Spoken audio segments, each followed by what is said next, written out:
So, Naveen, I was doing some research for today's podcast and I stumbled on this New York Times article. And the title is As Women Take Over a Male Dominated Field, the Pay Drops. And so, the contents of the article, the premise is generally that there's this advocacy towards getting women in more male dominated fields. There's, getting more women in STEM.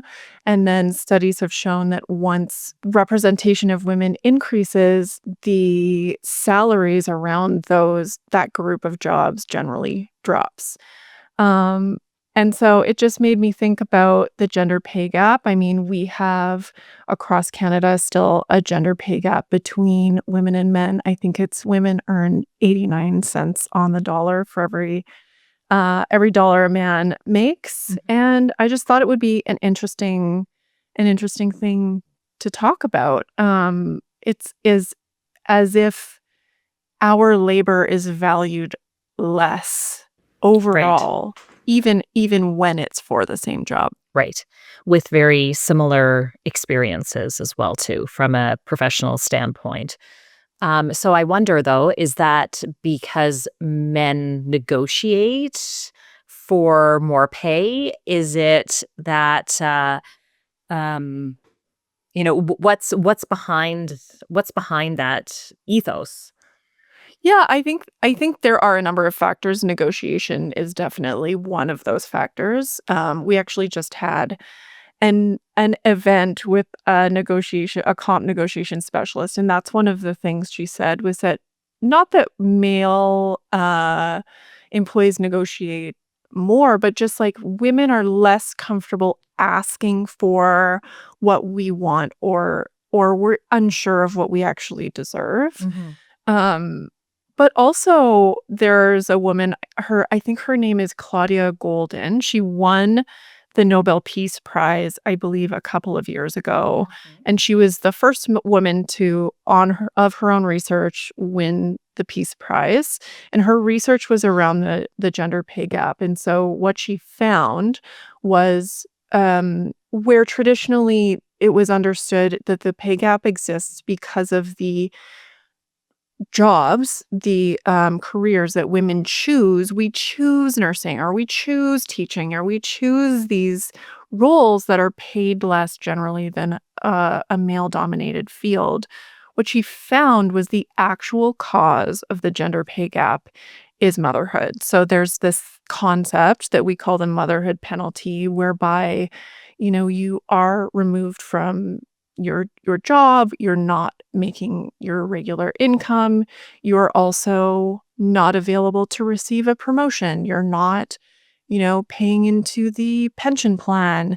You and then you return and you are perceived to be less committed because you now have a family and you're now dedicated to your family, where there's this other concept called the fatherhood bonus, where, and I can't remember the exact stats, but generally men who have children get, a certain percentage bonus on their salaries because they have this family to take care of. And so that was the Oh, results of her fascinating. research, was that actually families and having children is one of the leading causes of the gender pay gap.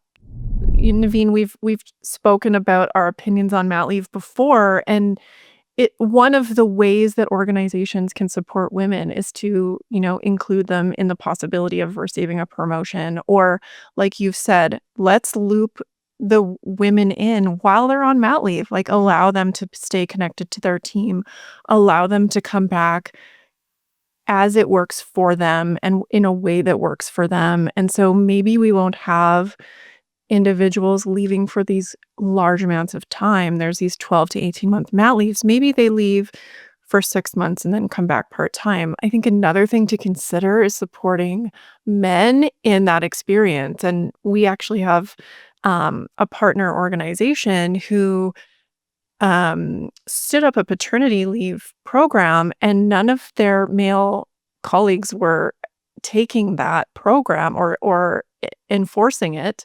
because they felt like they were abandoning their team. They felt like their teams didn't have the support while they were leaving. So we need to consider that sense of responsibility, or the fact that you are leaving your team, you are going away for a little bit, and how do we keep things whole while people are, spending time with their families? That's fascinating. I mean, I'm definitely familiar with that concept of the motherhood penalty. You're out on maternity leave, you come back, you're looking for um perhaps a role with more flexibility. You have young children, and certainly like being a mother, and you and I both have kids, and we have very demanding roles and professional responsibilities as well. But certainly, it is a constant struggle to balance that all, and to be like a primary care provider for my children in this type of professional environment is hard, and that's tough. Um, and so I think that we see that certainly reflected in whether it's an employer's recruitment strategy, various retention policies to retain top talent at their firm.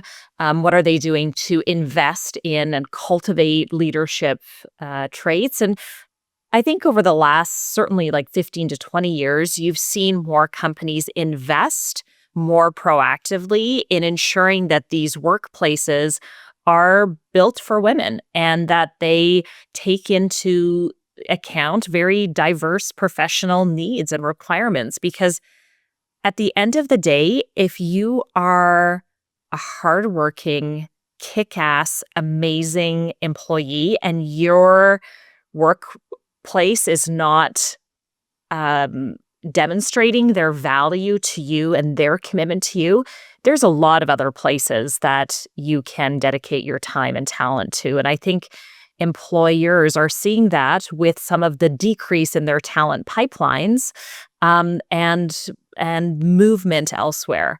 I also think generationally, our parents worked a job and they had a pension and it was consistent, right? Like I come from households where my parents like worked at the same place for years, like until they retired. And that is not the professional experience now. You have these series of gigs and side hustles. Sometimes you're a consultant, you're managing multiple things.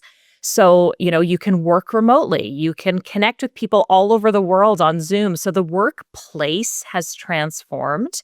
And I don't think that corporations and large organizations have taken that into account. I agree with you, and I actually don't think loyalty is rewarded the same as it was with our parents. I have a very good friend who just experienced a layoff because her organization got rid of all the legacy employees. They were costing too much money. So those types of mass layoffs are Mhm. happening because those loyal, dedicated people are too expensive. And so, just the way that we work is very different, and I think that women themselves also are removing themselves from the workforce because, okay, I have a family now, and they don't know that there are other options available to them, and they don't know how to sort of craft a life around their family versus the other way around, like molding their family around this work life or workplace. So there are organizations out there who have culturally are open, or not open, but flexible to different lifestyles. And I think that is where we need to go with supporting women in the workplace. And it's one of the ways that we will close the pay gap.